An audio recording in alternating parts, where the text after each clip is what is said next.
দলের সহকারী secretary general ATM Azharul ইসলামের অবিলম্বে মুক্তির দাবিতে আগামীকাল মঙ্গলবার দেশব্যাপী বিক্ষোভ সমাবেশ করার ঘোষণা দিয়েছে বাংলাদেশ জামাত ইসলামী। আজ সোমবার জামাতের সেক্রেটারি জেনারেল অধ্যাপক মিয়া গোলাম পরোয়ার এক বিবৃতিতে তথ্য জানিয়েছেন।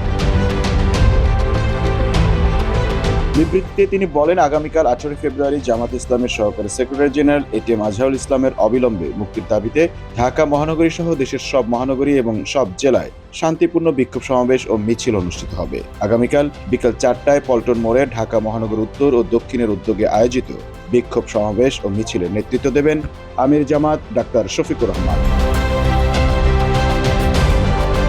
মিয়া গোলাম পরোয়ার বলেন, সংগঠনের সহকারী secretary general ATM Azharul Islam 13 বছরের অধিক সময় ধরে কারাগারে আটক আছেন। তাকে বারবার রিমান্ডে নিয়ে শারীরিক ও মানসিক নির্যাতন করা হয়েছে। তিনি বেশ কয়েকবার গুরুতর অসুস্থ হয়ে পড়েন।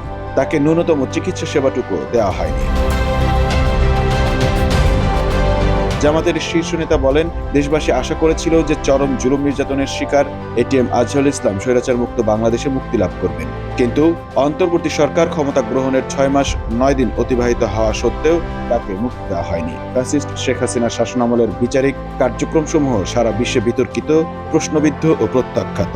স্বৈরাচারের আমলে গ্রেপ্তারকৃত এটিএম আজহারুল ইসলামকে কারাগারে আটক রাখা তার প্রতি চরম জুলুম ও অন্যায় ছাড়া আর কিছুই নয়। ফ্যাসিবাদ মুক্ত বাংলাদেশে তাকে এখনো আটক রাখায় জাতি বিস্মিত ও হতবাক।